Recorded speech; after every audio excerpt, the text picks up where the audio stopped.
I'm just out in the park and just wanted to share this heart to heart. Now, we've all seen people in toxic, abusive relationships. And those relationships can be abusive physically or mentally, And some of us, we may have grown up in environments with abusive parents or abusive family members, and abusive in respect to being narcissist, sociopath or psychopathic, whereby you're in an environment of treading on eggshells, complete control, psychological abuse, physical abuse, so on and so forth. Now, you've seen your friends and they can be with someone, and you've seen the person they're with, and they're bad news. But the person, your friend who's with the person who's bad news, they can't see it. Because from what I've observed, these narcissists, sociopaths, psychopaths have a knack of being able to use your traumas against you. And they're able to manipulate you in a way where whatever it is that they've shown you that they are, which is complete illusion from the onset, they know how to entrap you and snare you, whereby you acquiesce to their will without even knowing that you're doing it. And one thing that I do want to say is that one of the hardest things to ever comprehend when you are in these relationships, and it's only when you're out of it you have to face the reality of what happened to yourself, is that everything you poured into them insofar as trust and what you thought the relationship was contingent on was an illusion from the start. You can fall hopelessly in love with this person, and this person never loves you. You were a means to an end. They had their own objective for which they needed you for. They've either spotted something about you that they're jealous of, and essentially they just seek to control you and everything about you, break you down and snuff your light. That's what they do. That's what they are. And one of the main things that people have the most difficulty in accepting is that they think that there's something in these people that's salvageable, that's got humanity in it. But all you are reaching for is the mirror. They reflected you to yourself. That's what they did. So those bits about you that are compassionate and empathic, they've reflected to yourself. And this can be a case of, you can meet people like this because you brought up in a family dynamic whereby there's been a similar kind of abuse, whether it be physical or psychological. And if you develop issues with your parents, like paternal or maternal, it can reflect in the relationships that you happen to fall into as you get older, if you do not remedy and heal your own traumas. Now, this is just from observation, and it's from things that have happened to myself. Now, with regards to the microcosmic level of this, the macrocosmic level of this is looking at how the government is with the public. Now, the government is the narcissist, is the sociopath, is the psychopath. And whatever triggers or whatever education you've had or learning to acquiesce to government will and to be deferential with your autonomy to that is part of the abuse, as they take control of your life. Okay? And at the moment, we're getting to a stage where part of the narcissist, psychopath, sociopath MO, their modus operandi, is they lie. They lie from the beginning. They lie with every breath that they have. And the fact is, if they know that you've already got traumas that you can't deal with, because you're not the sort of person that lies all the time, you will never, ever, ever, ever be able to encompass the fact that someone else can lie to the degree that they lie. Also, in my experience and from watching, on a microcosmic level with people. There's some people you meet, they have no moral boundary. There is no moral boundary. If they have their sights set on you with regards to snuffing your light, they will do whatever it takes to squash your identity, either where it sends you crazy or break you down as a person, that you just become a shadow of your former self and you get completely lost. And this is where they like it. And then what they'll do, they'll discard you as soon as you're no longer giving them the supply they need, whether it be for them to be revered or worshipped or whatever it is, whatever their objectives are.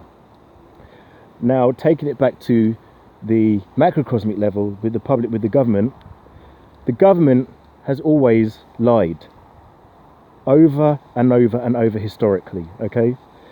And where you were born with your natural God-given rights to live, to be a being on earth, free, they've managed to create a system, a whole intellectual construct to get you to slowly give away your freedom, your free will that you have, everything that you have to define yourself as an individual. They've slowly managed to erode that and corral you into a net whereby you do not have the freedom that you thought you had, and your identity has been broken down. They've made it so you can't really think for yourself, because everything that they've given you has been something that you might think is for your benefit, but anything that they've ever offered you has always been for their presiding objective, which is for you to be crushed. Because with these people, wherever you meet them, you get into a relationship with them and it's a silent war. You won't be aware that there's a war going on, but to them it's a war, because they've seen you as a target that they want to crush. So I'll just get that out of the way to lead me into what I'm saying, what I'm going to follow into. Now, if you can start to see what's actually playing out on the physical world stage, it's layers upon layers of deception. And the first way that they've managed to ensnare the public is with a lie, because if they give you something that is devastating news, is something that's scary, is something that can panic you, especially around death and the subjects of death, because so many people have an issue with death and the unknown, that psychological manipulation can cause you not to actually think or question everything else that's happening around you and everything else that's being done to you, as well as the future that is unfolding in front of you.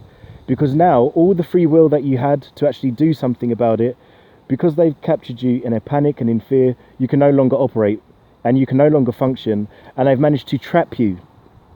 Now this leads to us being trapped indoors, because another thing, even with social distancing and stuff like that, when you're with a narc or a sociopath or psychopath, they always manage to find a way to cut you off from your friends, because they don't want any outside influence that might lift your spirits or enlighten you as to who and what they are, because they don't want you to look under the mask. But if other people can see them, they make sure that they trap you and keep you away from them. And this is even happening with this social distancing stuff, because with how they presented this virus and COVID-19, whereby a symptom of having it is being asymptomatic, meaning that you can be absolutely fine, they've managed to criminalize your health and get the people that are very scared about death and feeling like they'll be a criminal if they go out, because their compassion is, I don't want to be the person that spreads this virus to the next person, so I'm going to willingly acquiesce to the government's demand for me to be cut off from nature and stay indoors until further notice, because I feel I'm doing the right thing. They're using that against you. They're using that. That's part of the ploy. That's the trick, because now you're voluntarily going under their command. You're voluntarily being instructed. And because it's your free will, whatever rolls out on top of this, they don't have to take no blame, because it's up to you if you want to carry on with this ride. It's up to you if you want to stay with the narc. It's up to you once you start to realise that you're being played, if you want to continue in that relationship with them, because then there's no one else to blame but yourself. But unfortunately, as a public collective, we are under attack. Now I'm going to go into a story because I've just returned to England. I was in Gran Canaria, and it happened. The first thing happened in last November. Now I was in my house. I was in my apartment, and it was early in the morning. And I come in from finishing work, and I'd been out, and I come in, and I'll take it back. First, I'm very, very in tune with my physiology. I'm very in tune with my frequency, my aura, my energy. I'm in tune with everything like this. I'm very intuitive, so I feel frequencies, and I'm very sensitive to other people's energies as well. So when I was in my apartment this one night, I swear it felt like my mind and my soul were being torn from each other. It felt like my whole consciousness was being scooped from my head, and I felt this burning sensation in my gut, like something was scooping out my soul. This is what it felt like, and it was so harrowing and so horrific. It's like I couldn't run away from it, and I couldn't stop it. I ended up having to pace up and down my apartment. I was having to try and run outside. I was trying to eat like all this ginger and stuff that I had to try and keep my senses, because at one stage I was trying to lie in my room just praying that whatever was happening to me would stop. And I could feel like my whole feeling of self just disappearing, and I couldn't catch my own thoughts, and it was like I was forgetting where I was and what I was doing and who I was, and I just felt like I'd been squashed into this cell, and it was fucking harrowing. It was awful. And it subsided. I don't know how it subsided, but it's like as soon as it come on, it stopped as well. As soon as it come on, it stopped, and that's what it felt like. And because I'm into spirituality, all that sort of stuff, I honestly thought it was some black magic or something was going on, because when it was happening to me, if I had not have fought as hard as I did to try and keep my consciousness and my soul and my identity together, this is the only way I can explain it. If I didn't fight as hard as I did, I know for a fact I was dying. In that moment, I was dying. It was like if I had been pulled apart, I'd have been lost. I'd have been finished. I was dead. And I kept thinking to myself, God, it's going to look like I've just died in the room, and like for no reason. Like, I don't know if it was a heart attack or whatever.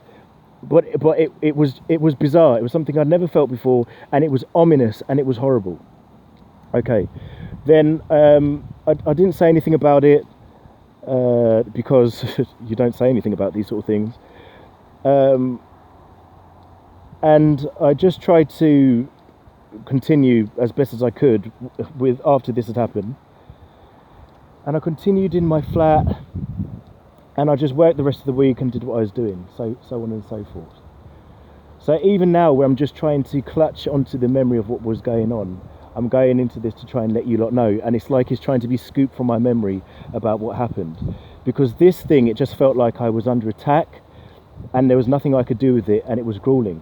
Then after that, about 4 or 5 days later, I was developing like what felt to me like a flu. And I know for a fact I don't ever get ill. I haven't been to the doctors for decades, and I've kept pretty healthy considering the sort of life I've had and some of the stuff I've done. I'm very healthy. And I remember having the flu, and this flu, it was just like a bellowing, chesty thing. I kept waking up at like 5 in the morning, coughing my guts up, and I was just like, Jesus. So I just blitzed my body with lemon, garlic, chili, apple cider vinegar, all the good stuff that I could possibly get just to get myself back on board, because at that time I couldn't afford to not go to work. So I was off work for 2 days, sick, and then it slowly subsided. Then ever since it happened, I was very, very conscious of just a very weird feeling in Puerto Rico where I was. And obviously you just carry on, you just do what you're doing. And I didn't really think much of it until my brother come to stay with me, and he was with me at my house. And then when he was staying with me, the lockdown happened, and we went under lockdown. And where I was in Gran Canaria for the lockdown, it was like Gestapo. It was like Nazi Germany. When we was locked down, it was with no warning. It was sudden, no warning. So obviously everybody was in shock. You're just in shock. And when we say we was locked down, it got to a stage where we was getting stopped by the police going to the shop to get water. And one time my brother was out on the phone outside, and the police came and smashing his baton on the steps, coming up to my apartment to my brother, because my brother was outside on his phone and telling him that he has to stay indoors. And by this stage, I was looking at what was unfolding with regards to this COVID-19, and it weren't making any sense. And for them to be battering, almost pretending they're going to assault us for us to get indoors, that to me doesn't sound like anything to do with your health. But I was just watching everything transpire. Now, while we was in the apartment, after we saw that everything had shut down and there was no shops open, we did notice that there were some guys working in the mountain, and there's a mountain literally 200 meters from my house. No, about 300 meters from my house. And I noticed that what they were working on were two masts. There were two cell tower masts, but I don't know if they're cell tower masts or not. But up until that point, I hadn't really taken much notice of them, because it's only through, incidentally through being indoors and looking online and everything, I was looking at some of the stuff that was coming on about the 5G and the 4G towers, because I'd never even paid attention to these things before. But the towers, there were two definitely there. And I hadn't at that stage told my brother what had happened to me in November. I hadn't told him that had happened. So when all this stuff was going on, and I was seeing all the men working on the cell towers, when they had finished, there was a definite difference in the frequency that was being pumped out, because I was feeling this sense of like dread, but it was pulsing, because even when I was going to sleep, even at night, you could feel it pulsing. It's pulsing on top of your head, and I could feel this feeling of angst in my gut, where it's also pulsing in my gut. And then every now and again, there's this feeling of just feeling uncomfortable, but not understanding why you're feeling so uncomfortable. And then it got to the stage where at night, I promise you, I was almost hugging my pillow, because it felt like it was lulling you into this sense of despair, like, I don't know, you want to commit suicide or something. It really was that serious. It was getting to that degree. And the funny thing was, I noticed that my brother was feeling under the weather. He went from feeling okay, he was having an okay time and having a nice time when he was here. Then he started feeling down. He started feeling all depressed, and just wasn't feeling right. And I explained to him, I said, bruv, this feeling is coming from those towers, mate. Because since they've fixed up whatever they was doing, or whatever they put up, or whatever they was doing, I can feel it when I'm sleeping, and I can feel this frequency in the air that I'm not used to. And before I've had it where I've noticed it where it's bad, like in November, but this time it was just a constant thing. It was like a constant dull hum, but it wasn't a hum you could hear, it's just a hum you could feel, and this sense of dread. Then I noticed that me and him were constantly dehydrated, and I drink like 2 litres of water a day minimum. Constantly dehydrated, and also I was starting to develop like a chest infection, where I was wheezing when I was coughing, and the wheeze wouldn't go. And then when I told him about it, just to pay attention to how he was feeling, he was like, yeah, I can feel it. He goes, when I'm asleep, I can feel it. There was a couple of episodes where we was in the apartment whereby he was feeling the same thing. It's like you're being scooped from the inside, and this burning sensation on the inside, and scooped on your head, where he was like, what is this feeling? And both of us, it was very, very scary, harrowing. We felt under attack. That's what it felt like. It felt like you was under attack.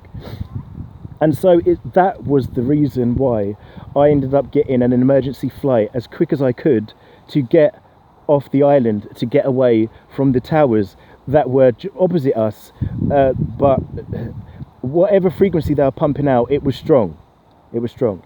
Now, I do feel that this frequency and energy, because there's a lot of people in Gran Canaria, or people that have noticed these towers before, if you are the sort of person whereby either you drink a lot or that you have your own self-medication or whatever, just because of the entire circumstance that's going on, people will attribute the certain feeling that they have to it just being part of the circumstance. But I urge people to really take into account how they're actually feeling and what they're feeling over their body and how they're sleeping. Oh yeah, that was another thing. I was getting to a case where I was getting insomnia all the time, as well as the dry mouth, as well as the dry lips all the time, even though I was drinking water. So they have to pay attention to how they're feeling. Because when I come back to England, and when we both come back and where we're staying, it was a complete different atmosphere. Complete different. I felt like I could breathe. I felt like, even though we're on lockdown in England, the England lockdown is nothing like it was in Gran Canaria. So I felt like I could breathe. And I felt like my senses had come back, because my senses were completely dulled in Gran Canaria. And I was feeling much, much, much better. And so was my brother. And we've been in our 2.5 weeks. And it's only now, I'm starting to feel that something, frequencies happening, whereby every now and again I'm getting like a twinge of what I was experiencing in Gran Canaria here, just every now and again. I don't know how, I don't know where it's from, I don't know what's going on, but it's there. Now, like I said, I've just got a feeling that the people in Gran Canaria, they will have this feeling that's over them, and a lot of them are going to start feeling unwell, and they're not going to even know why they're feeling unwell. And like I said, they'll attribute it to maybe they just feel hungover, and by them being hungover, they're going to drink some more or do whatever they're doing, or they'll attribute it to all these other things. And they'll start to be sick, and they'll start getting sick whereby they can't really recover from it. And all these symptoms seem to point to it seeming like it's COVID-19. Now,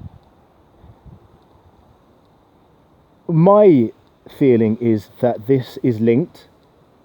This is linked insofar as these particular frequencies and what they can do to people, as far as you're wearing your body down, if it is down to radiation poisoning, it can break your immune system down, whereby you're susceptible to anything that you can develop, from a cold into a flu, into pneumonia, into whatever, because your body just can't recover from all the toxicity that's going on. It just can't, especially if it's in tandem with anything else that you're doing that might be toxifying your body, because your internal environment is not matching the external environment. So there's contention just with that, as your body's trying to adjust. So that was the story that I wanted to share, because also, as far as the government is concerned, if you're looking at in a narcissist versus codependent or versus empath scenario, this is war. It's like a war's been declared, and the silent, unseen enemy isn't the virus, it's the government and what is being implemented to completely strip you of your identity and snuff you of your humanity, as now it appears that we are just merely living to bring about their vision of the world. Because, for example, another example of where your boundaries are pushed when you're under attack by a narcissist, a sociopath or psychopath. If you're getting stories like from the likes of Bill Gates that are telling you that you cannot resume your normal life, or life in general for everyone is not going to resume until you take his vaccine, that the whole world apparently has to be vaccinated. You're dealing with a narcissistic psychopath and they are attacking you. Because that level of psychopathy and that level of arrogance and that level of ego is like a god complex before, of which I haven't seen before. Because he's telling you that you have to put this stuff that he's created into your bloodstream, or you're not going to live again the way, you're not going to know freedom again until you've done this thing. Now, I'm not necessarily anti-vaccine, although I will never take vaccines for any reason fucking ever. I'm not anti-vaccine, but I am pro-sovereignty. I'm pro-autonomy. I'm pro-choice for people to choose what they want to do. But I'm just saying that these things is more of an attack. Now, if you already suffer from daddy issues and you are deferential to outside authority and there's a paternal gratification that you need by trying to do the right thing to impress authority, obviously these sort of people, you're going to be first in line.